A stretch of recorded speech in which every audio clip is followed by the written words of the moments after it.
Hai Atmosfer, senang sekali hari ini saya bisa berjumpa dengan setiap my brothers and sisters di Atmosfer. Sekalipun kita hanya berjumpa melalui online service, tetapi saya percaya tidak ada jarak di dalam hadirat Tuhan. Dan saya sungguh-sungguh percaya bahwa Anda tetap di dalam urapan dan dalam kegerakan Tuhan yang luar biasa. Pertama-tama saya mau say thank you buat Senior Pastor, Pastor Billy Sindoro, dan juga Pastor Risa Kasidi, dan all semua tim pengembalaan. Dan saya percaya Anda semua dalam keadaan sehat dan di dalam lindungan Tuhan. Sebelum mendengarkan firman, mari kita berdoa terlebih dahulu. Saya bersyukur Tuhan, kalau Engkau adalah Tuhan yang dahsyat, Engkau Tuhan yang berdaulat, Tuhan yang menyertai setiap saudara-saudariku di Atmosfer. Dan hamba percaya bahwa hari ini bukan hari yang biasa, tetapi sungguh-sungguh terjadi perjumpaan dengan hadirat Tuhan, perjumpaan dengan Kristus sendiri. Dan hidup kami para Atmosfer akan semakin berakar, bertumbuh, berbuah, dan semakin ke arah Kristus, semakin Christ-centered, dan hidup kami semakin berpusat kepada Yesus Kristus Tuhan. Berbicara dari hatimu Allah Roh Kudus, urapi kami semua, sembunyikan kami semua di balik salibmu yang kudus. Di dalam nama Yesus, amin. Hari ini saya diberikan tema bulanan yaitu God who is able. Dan saya percaya bahwa di dalam kedaulatan Tuhan, saya bukan hanya ngomong tentang bagaimana Tuhan itu dahsyat, Tuhan itu sanggup. Saya tahu Tuhan memang selalu dahsyat dan sanggup, tetapi hari-hari ini kita perlu untuk menjadi Kristen yang dewasa. Di tengah pandemi dan COVID-19 season yang belum berakhir ini, saya percaya ada kemuliaan Tuhan. Dan hari ini judul khotbah saya adalah The Glory of Suffering. Ya, ada kemuliaan di balik penderitaan. Kita mesti mengerti kenapa ada penderitaan.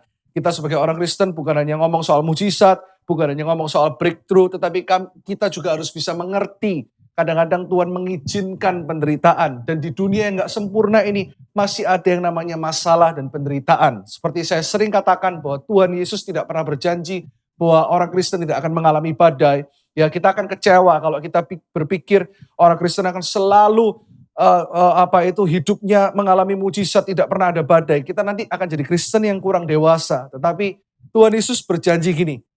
Dia berjanji bahwa dia akan selalu berjalan bersama-sama kita di atas badai. Ya, jadi ada badai apapun, kita hari ini tahu bahwa Yesus pegang kendali. Tuhan Yesus yang berdaulat, dia selalu menyertai kita. Ya, yang pertama kita belajar tentang penderitaan yaitu apa? Ya, yang pertama adalah gini, Tuhan tidak menciptakan penderitaan, tetapi tetap mengontrol. Ya, sekali lagi, kita nggak boleh jadi orang Kristen yang dikit-dikit menuduh Tuhan. Kenapa kok Tuhan bikin orang ini sakit, atau Tuhan bikin krisis ekonomi. Tuhan tidak pernah punya rancangan yang buruk. Tetapi kadang-kadang Tuhan mengizinkan penderitaan. Ya, tetapi Tuhan bukan menciptakan penderitaan, tetapi Tuhan tetap mengontrol. Kita harus tahu bahwa ada dua hal ya tentang kehendak Tuhan. Yang pertama, itu adalah permissive will of God yang Tuhan izinkan. Tapi Tuhan nggak benar-benar menghendaki, tetapi Tuhan tetap izinkan. Seperti adanya kecelakaan, krisis, sakit penyakit, Tuhan tidak menghendaki hal itu. Tetapi kita harus tahu di bawah kolong langit ini tidak ada satu hal pun yang terjadi tanpa seizin Tuhan. Kita lihat aja contohnya di Alkitab ada dua ya raja, itu Raja Saul dan Daud. Di mana yang satu bukan Tuhan yang menghendaki tetapi Tuhan izinkan, yang satu Tuhan benar-benar menghendaki untuk jadi raja, itu Daud. Kita lihat dulu 1 Samuel 8 ayat 1-5, nanti baca di rumah, saya harus lebih cepat karena saya cuma punya waktu 35 menit. Yang semangat bisa type di kolom komentar, katakan yes, yes, yes, yes, yes, yes 5 kali. Amin. Setelah Samuel menjadi tua, diangkatnya lah anak-anaknya laki-laki menjadi hakim atas orang Israel. Nama anaknya yang sulung ialah Yoel, dan nama anaknya yang kedua ialah Abia. Keduanya menjadi hakim di Beersheba. Tetapi anak-anaknya itu tidak hidup seperti ayahnya. Mereka mengejar laba, menerima suap, dan memutarbalikkan keadilan. Sebab itu berkumpullah semua tua-tua Israel. Mereka datang kepada Samuel di Rama dan berkata kepadanya, engkau sudah tua, dan anak-anakmu tidak hidup seperti engkau. Maka angkatlah sekarang seorang raja atas kami untuk memerintah kami, seperti pada segala bangsa-bangsa lain. Lanjut. Waktu mereka berkata, berikanlah kepada kami seorang raja untuk memerintah kami. Si orang Israel meminta, berikanlah kepada kami seorang raja. Perkataan itu mengesalkan Samuel, maka berdoalah Samuel kepada Tuhan. Ayat 7, Tuhan berfirman kepada Samuel, dengarkanlah perkataan bangsa itu dalam segala hal yang dikatakan mereka kepadamu. Sebab bukan engkau yang mereka tolak, tetapi akulah yang mereka tolak. Supaya jangan aku menjadi raja atas mereka.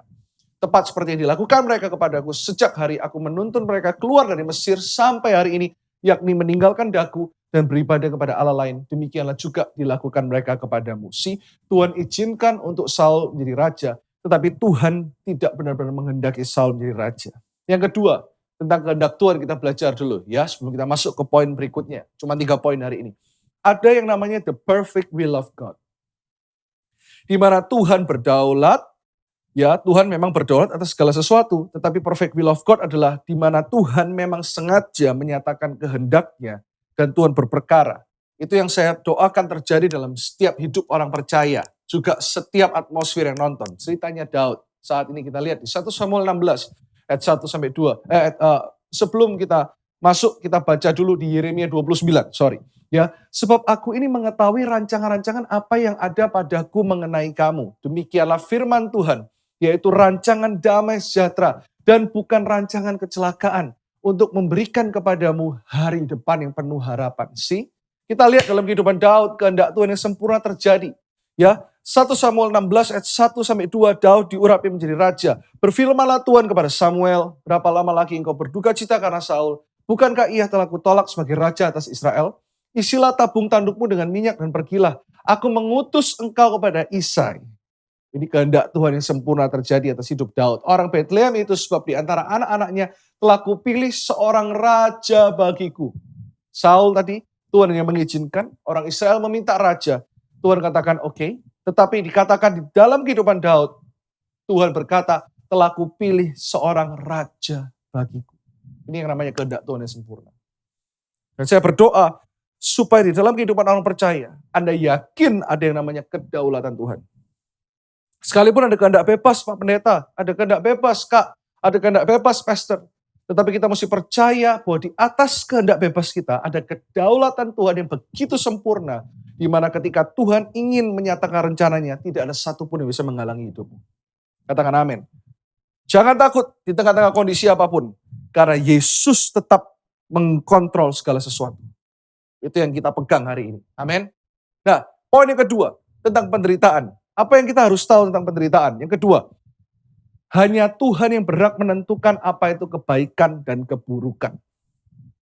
Kadang kita sebagai orang Kristen, kita sangat gampang untuk kita ngejudge Tuhan. Contohnya apa? Banyak orang Kristen saat ini mungkin di dalam krisis ekonomi. Bukan cuma orang Kristen saja, dunia menghadapi krisis ekonomi. Mereka mengukur kebaikan Tuhan itu kalau sesuai dengan jawaban doa mereka. Sebenarnya menurut saya nggak ada doa yang tidak dijawab loh. Semua doa pasti dijawab. Cuman nyatanya nggak semua doa dijawab sesuai dengan keinginan kita. Ketika doa itu tidak dijawab sesuai dengan keinginan kita langsung menyalahkan Tuhan dan kita berkata bahwa Tuhan itu nggak baik. Tuhan itu nggak adil. Tuhan itu tidak mengasihi aku. Bahkan ada yang berkata Tuhan tidak menjawab doa. Hei, Tuhan selalu menjawab doa. Saya mau bacakan Roma 8 ayat 28 sampai 29. Ya, Tuhan selalu menjawab doa tetapi tidak selalu sesuai dengan keinginan kita. That's the truth. Nah, ayat ini adalah ayat yang sangat populer tapi kita sering mensalahartikan ayat ini. Ya, Roma 8 ayat 28 terlebih dahulu. Kita tahu sekarang, ayo kita baca sama-sama atmosfer dengan suara yang keras. 1, 2, 3.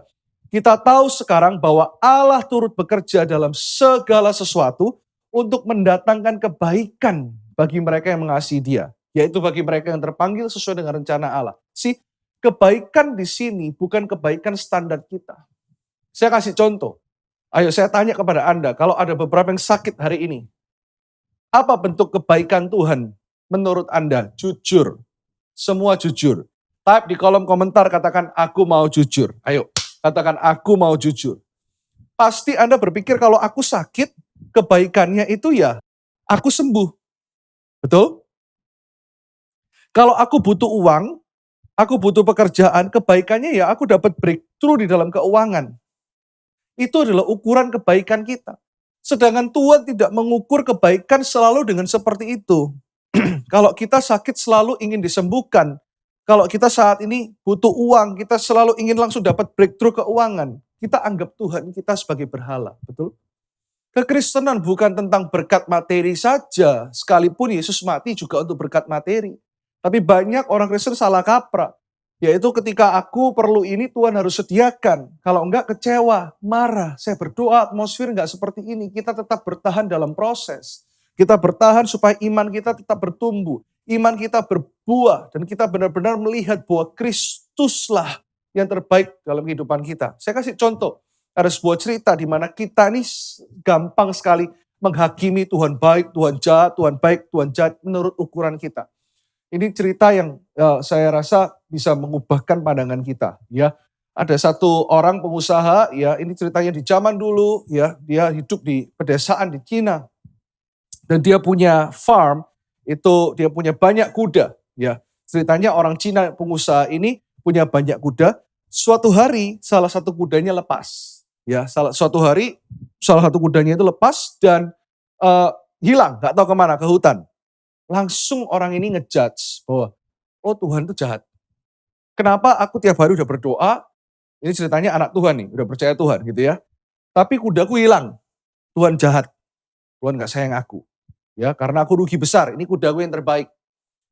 Setelah 1 bulan lebih, suatu hari dia, di teras rumahnya dia kaget, dia lihat satu kuda terbaiknya ini kembali ya ke farm, ke peternakan yang dia punya, dan dia lihat kuda ini kembali, bukan hanya kembali bawa diri, tapi dia kembali membawa teman, sahabat kuda jantan lainnya. Jadi ada 2 kuda. Waktu dia lihat di teras rumah, wah, dia pakai ayat ini, Tuhan ternyata bekerja dalam segala sesuatu untuk mendatangkan kebaikan. Menurut ukuran dia ini baik. Wah, dia senang, dia nyanyi gitu ya. Wah, setelah kuda ini nyampe, dia kira dapat bonus kuda. Suatu hari dia punya satu-satunya anak cowoknya, ya mulai main dengan beberapa kuda ini.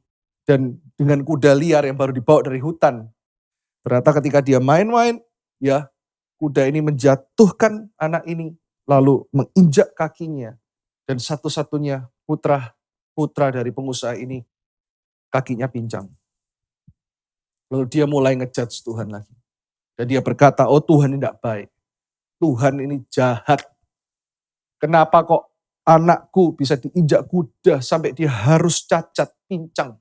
Mungkin seumur hidupnya. Karena waktu itu zaman kedokteran bukan canggih seperti hari ini. Lalu suatu hari, beberapa bulan kemudian, para tentara Cina sedang keliling ke desa-desa. Dan salah satunya mengunjungi desa dari pengusaha ini. Dan peraturan waktu itu, seluruh anak pria ya harus ikut latihan berperang. Bahkan bukan cuma dilatih, tapi harus ikut di dalam medan peperangan. Seluruh desa menangis karena harus merelakan anak laki-lakinya, putranya, untuk ikut berperang. Dan satu-satunya putra yang tidak diizinkan untuk ikut berperang adalah anak dari bapak pengusaha ini. Karena kakinya pincang. Lalu dia menangis dan dia berubah pikir lagi dan berkata, oh Tuhan begitu baik. Tuhan punya rencana yang indah. Oh Tuhan yang aku sembah benar-benar hidup. Kalau kita lihat dari cerita ini, itulah kita semua. Manusia yang begitu rentan. Yang sedikit beriman, besoknya tiba-tiba imannya goyah. Elia adalah nabi yang luar biasa. Dia membasmi 400 nabi Baal. Dia perkasa, dia dipakai Tuhan. Tetapi besoknya dia lari terpirit-pirit karena dia takut dengan Isabel. Itulah manusia. Saya mau katakan kepada Anda atmosfer, jangan andalkan hamba Tuhan siapapun. Jangan mengandalkan pemimpin komselmu.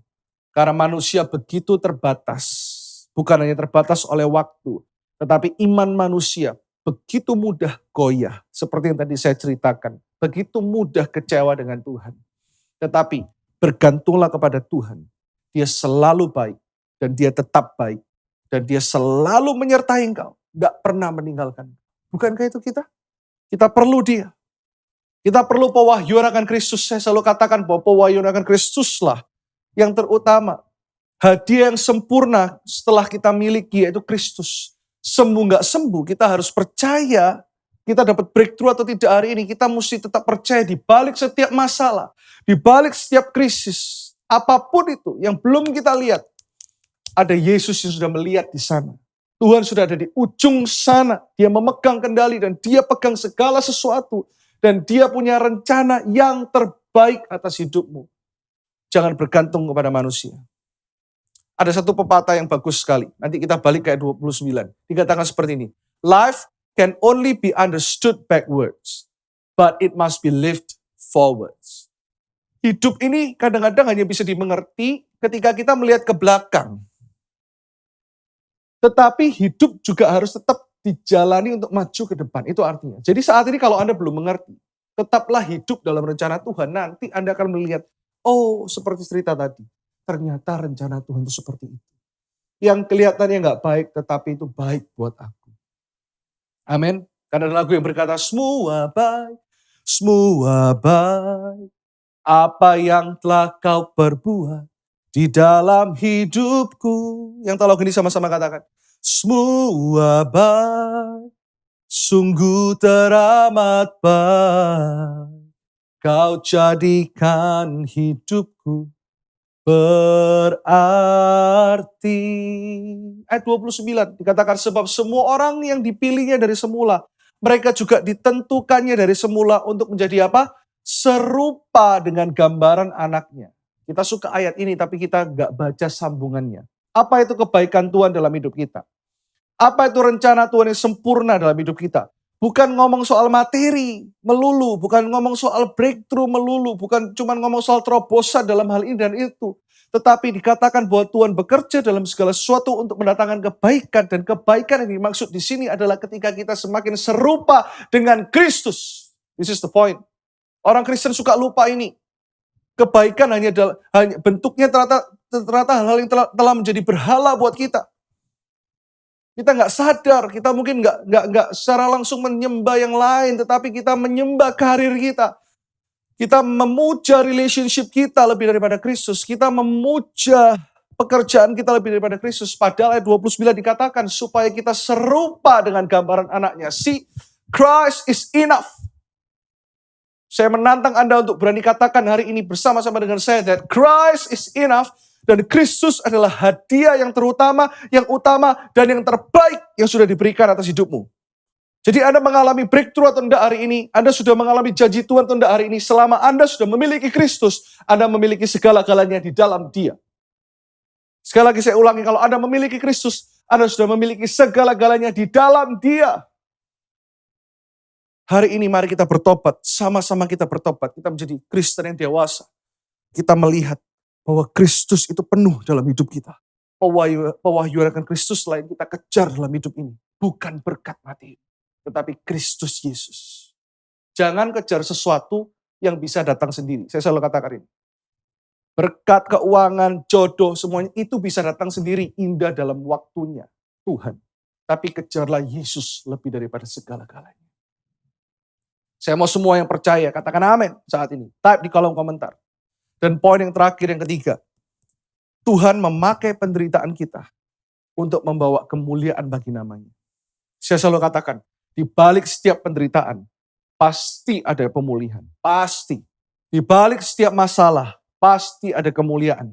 Dan Tuhan mau pakai setiap penderitaanmu untuk membawa kemuliaan bagi namanya. Yang pertama kita belajar dalam kehidupan Paulus. Filipi 1 ayat 12-13, kesaksian Paulus dalam penjara. Saya mau semua kita baca sama-sama dengan suara yang keras. Yang setuju katakan sekali lagi, yes. Ya, saya bisa dengar dari sini. Saya mau di dalam roh, saya bisa dengar. Kalian semua ikut. Ya, ribuan anak-anak atmosfer saat ini. Kita baca sama-sama dengan suara yang keras. 1, 2, 3. Aku menghendaki saudara-saudara, supaya kamu tahu bahwa apa yang terjadi atasku ini justru telah menyebabkan kemajuan Injil. Wait, tunggu di sini. Apa yang dikatakan Paulus? Apa yang terjadi atasku justru telah menyebabkan kemajuan Injil. Tahu nggak apa yang terjadi atas Paulus? Paulus disesah, Paulus difitnah, Paulus disiksa, bahkan Paulus dijebloskan dalam tahanan dan menjadi tahanan rumah selama kurang lebih 2 tahun. Dan dia terus tetap memberitakan Injil. Justru dia melihat ada kebaikan Tuhan sih. Ini kalau orang penuh dengan Kristus, dia nggak mudah kecewa, tapi dia melihat ke depan. Dia melihat dampak yang luar biasa ketika justru Paulus di penjara. Lihat, apa yang terjadi? Waktu Paulus di penjara justru nggak bisa kemana-mana. Dia memberitakan Injil luar biasa, menyembuhkan orang sakit, melepaskan orang yang kerasukan setan. Dia membuat banyak orang berbalik kepada Kristus. Tapi di penjara seakan-akan secara manusia dia nggak bisa berbuat apa-apa. Tapi lihat apa yang Tuhan lakukan ketika Paulus di penjara. Ayat 13, ayo kita masih baca. dengan suara yang keras, sehingga telah jelas bagi seluruh istana dan semua orang lain bahwa aku dipenjarakan karena Kristus. Lihat, tulisan Paulus gak pernah masuk ke dalam istana raja, tapi justru ketika dia di penjara, Anda tahu bahwa dia menulis kitab Filipi, kitab Kolose, Efesus, dan sebagainya. Justru di tengah-tengah kelihatannya gak enak, keadaan yang mendesak, di mana dia diam di penjara. Justru tulisannya sampai ke istana raja. Dan disitulah pelayanannya berdampak lebih daripada pelayanan-pelayanan sebelumnya.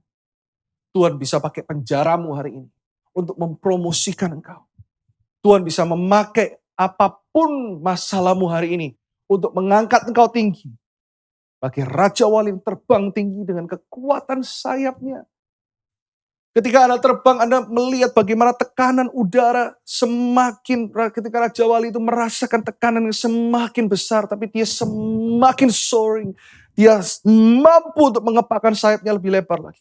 Di tengah COVID ini saya berdoa, jemaat-jemaat yang kami gembalakan, justru di tengah COVID ini, ada banyak yang mengalami kreativitas yang baru. Mereka create ini, mereka create itu, mereka coba usaha ini dan itu. Dan justru di tengah COVID season ini, para full-timers juga mereka semakin diasah, kemampuan mereka, talenta mereka semakin tajam, karunia mereka ditambah-tambahkan, mereka semakin berkobar-kobar melayani Tuhan. Ada banyak orang justru mengalami peningkatan secara rohani. Jangan Anda selalu menggerutu, bahkan saat ini saya mau bicara dari hati saya yang paling dalam, your pastor, Pastor Risa, Pastor Billy, Pastor Lisa, dan setiap tim pengembalaan, I believe that they have heart for you, they pray for you, they encourage you. Mereka ciptakan program ini, program itu, rekaman ini, rekaman itu. Tim pastoral tidak berhenti memikirkan ini dan itu. Sama karena kita pun melakukan hal yang sama. And Pastor Risa is my brother, my own brother. He's my friend, my beloved friend. I know his heart for you. Dan gak gampang di tengah pandemi ini para pastor harus tetap berdiri, berkhotbah, berdamai dengan kebosanan. Saya katakan kepada Anda harus berdamai dengan kebosanan. Anda mungkin berkata, capek pastor, cell group harus lewat Zoom. Kita meeting department harus lewat Zoom. Kok khotbahnya gitu-gitu terus, praise and worship gini. Anda mulai menggerutu, dan menggerutu tidak membuat hidup Anda semakin baik. Anda mulai menggosip, bahkan menggosip tentang gerejamu, tentang pastormu, tentang pemimpinmu. That's bad, that hurts God's feeling. Karena gereja adalah wakilnya Allah. Respect your pastors. From the bottom of my heart, respect your leaders. Pray for them. You don't know how hard your pastors try to reach you. Anda nggak tahu bagaimana susahnya juga para pastor ingin tetap memberikan yang terbaik, memberikan makanan yang terbaik kepada Anda. Stop arguing and stop Anda gossiping about your leaders and your pastors. And now katakan Tuhan, semua baik. Semua baik dalam rencana.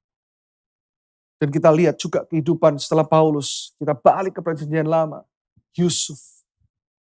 Yusuf mungkin ketika ada di dalam penjara, bahkan ketika dia ada di lubang sumur itu. Ketika dia disiksa menjadi budak, dipercaya sedikit, tetapi lalu dijebloskan ke penjara. Dia tidak pernah menyalahkan Tuhan. Nah, sekarang mari kita melihat di Kejadian 50 ayat 20. Apa yang Yusuf katakan tentang dirinya. Ya, kita baca sama-sama atmosfer dengan suara yang keras. Yuk, 1, 2, 3. Memang kamu telah mereka-rekakan yang jahat terhadap aku. Ini Yusuf ngomong tentang saudara-saudaranya. Yang membuang dia ke lubang, yang menjual dia menjadi budak. Dan dikatakan, tetapi Allah telah mereka-rekakannya untuk kebaikan. Stop dulu di sini. Kalau saya minta Anda membayangkan apa itu kebaikan dalam hidup Yusuf. Anda pasti berkata beberapa dan banyak dari Anda jujur akan berkata, oh iya Pak Pendeta, iya Pastor, iya Kak. Dia telah menjadi tangan kanan Fir'aun. Orang nomor 2. Dan dia in charge, dia berkuasa atas seluruh tanah Mesir. Bahkan Fir'aun berkata, gak ada satu pemimpin, satu orang pun yang boleh melakukan apapun juga tanpa persetujuan Yusuf. Hebat, dia punya kedudukan. Mungkin Anda mencari kedudukan, Anda mencari perkenanan manusia. Bahkan tidak jarang di gereja-gereja ada banyak orang yang mengejar kedudukan dan posisi. Tapi orang yang ada dalam kehendak Tuhan, kenal Kristus, ada dalam kehendak Kristus, dia mengerti bahwa posisi itu gak penting. Tapi yang terpenting adalah fungsi ketika hidupnya dipakai oleh Tuhan. Lihat, Lanjut Yusuf berkata seperti ini. Dengan maksud melakukan seperti yang terjadi sekarang ini, yakni memelihara hidup suatu bangsa yang besar.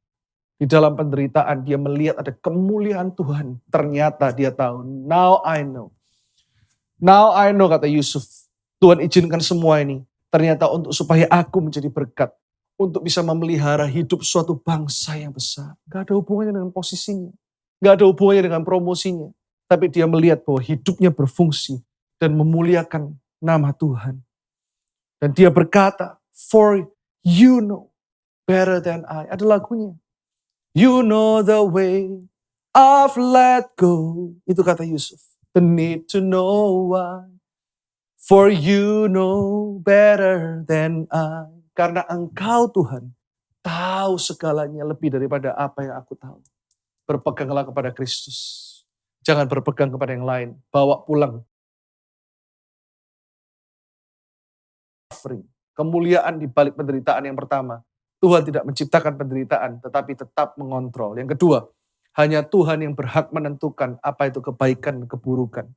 Yang terakhir, Tuhan memakai penderitaan kita untuk membawa kemuliaan bagi namanya. Sebelum saya kembalikan kepada Pastor Risa atau pastor yang lain untuk berdoa berkat buat Anda semua, saya mau berdoa terlebih dahulu untuk para atmosfer hari ini. Taruh kedua tangan di dadamu saat ini. Kita semua perlu bertobat, repent, artinya kembali ke atas. Makanya ada istilah penthouse, melihat dari atas, repent, melihat dari sisinya Tuhan. Dan hari ini, mari andalkan Kristus, jangan andalkan koneksimu, jangan andalkan kemampuanmu, jangan andalkan bakatmu. Tetapi ketika engkau taruh kedua tangan, itu adalah wujud bahwa engkau berserah kepada Yesus Kristus Tuhan. Hari ini Tuhan, hamba berdoa untuk seluruh atmosfer yang menonton, my brothers and sisters. Aku berdoa supaya di tengah pandemi ini ada kreativitas yang baru yang muncul. Dan setiap orang yang kecewa hatinya dipulihkan, mereka mulai melihat dan mengerti bahwa Kristuslah hadiah yang terbesar. Lebih daripada promosi dan berkat keuangan, berkat-berkat apapun. Yesus adalah berkat yang terindah. Hamba berdoa oleh khotbah hari ini, atmosfer bukan hanya dipulihkan, tetapi mereka menjadi Kristen yang dewasa. Mereka menjadi Kristen yang melihat gambaran besar. Sekalipun kami gak bisa mengerti segala sesuatu, tapi kami mau melihat jauh ke depan. Kami percaya dengan pandangan Allah Roh Kudus dalam hidup kami. Kami akan menjadi orang yang optimis. Orang yang selalu maju. Orang yang gak pernah lihat ke belakang. Tetapi orang yang selalu bersyukur dan percaya bahwa setiap atmosfer saat ini dilahirkan untuk menjadi lebih dari pemenang. Hamba lepaskan pengurapan, pemulihan. Dan kesembuhan batin, juga kesembuhan fisik bagi setiap yang menonton Tuhan. Hamba percaya bahwa setiap yang menonton dipilih Allah untuk menonton acara ini, program ini, kebaktian ini. Bukan hanya untuk menonton, tetapi ketika kami selesai kebaktian, hidup kami gak akan pernah sama lagi. Hamba lepaskan berkat damai sejahtera saat ini, pemulihan di dalam satu nama, di dalam nama Yesus Kristus Tuhan. Semua yang percaya katakan amin 3 kali. Amin. Amin. Amin. God bless you atmosphere. God bless you church. We love you. Saudara, saya percaya saudara diberkati oleh firman Tuhan pada hari ini. Sebelum kita akhiri ibadah pada hari ini, adakah saudara yang belum pernah menerima Tuhan Yesus sebagai Tuhan dan Juru Selamat dalam hidup saudara? Mungkin saudara lahir dari keluarga Kristen, mungkin KTP saudara Kristen, atau saudara mungkin tidak punya kepercayaan apapun. Tapi hari ini Tuhan Yesus mengetuk hatimu dan katakan, terimalah aku sebagai Tuhan dan Juru Selamatmu. Maukah engkau membuka hatimu saat ini untuk menerima Dia? Kalau mau, ucapkan doa ini bersama-sama dengan saya. Tuhan Yesus, hari ini aku menerima Engkau sebagai Tuhan dan Juru Selamat dalam hidupku. Jadilah Raja atas hidupku. Jadilah Tuhan atas hidupku. Berkuasa atas hidupku Tuhan. Hari ini sampai selama-lamanya. Hidupku tidak sama lagi karena Tuhan Yesus ada dalamku. Selamanya Kau Tuhanku, selamanya Kau Rajaku. Di dalam nama Tuhan Yesus Kristus. Amin. Kalau sudah berdoa, doa yang kita ucapkan bersama tadi, selamat datang di keluarga Tuhan. Gereja menyediakan resources untuk membantu saudara bertumbuh dalam pengenalan akan Tuhan. Please download resources yang ada di screen saudara, ada QR code di sini, saudara bisa scan, yang akan membantu saudara untuk mendownload semua bahan-bahan ini, sehingga saudara bisa bertumbuh bersama. Saat ini kita akan akhiri ibadah ini dengan menerima berkat Tuhan. Mari arahkan tanganmu ke surga, ke langit, mintalah berkat dari Tuhan yang luar biasa. Terima kasih Tuhan, kami bersyukur buat hari ini. Kami bersyukur buat firman-Mu, buat kesempatan kami bisa memuji menyembah-Mu. Kami percaya Tuhan, walaupun di tengah pandemi, Tuhan setia, Tuhan punya jawaban buat setiap kami. Kami berdoa saat ini kami pulang dan terima berkat Tuhan. Kami berdoa Tuhan, kiranya berkat rahmat dari Allah Bapa, kasih karunia Tunggal Allah Tuhan Yesus Kristus, dan persekutuan daripada Roh-Nya yang kudus, menyertai kehidupan-Mu mulai hari ini, sampai Tuhan Yesus datang kedua kalinya di dalam berkat nama Tuhan Yesus Kristus. Amin. Saudara, thank you so much for joining us at Christ Cathedral Online Service and Atmosphere Service. Aku percaya semua diberkati. If you haven't followed us on social media, please follow our Instagram, subscribe to our YouTube channel, supaya kita nggak pernah ketinggalan news dan pelayanan yang disediakan oleh gereja. So, sampai di sini saat ini. Kita ketemu lagi minggu depan. God bless you.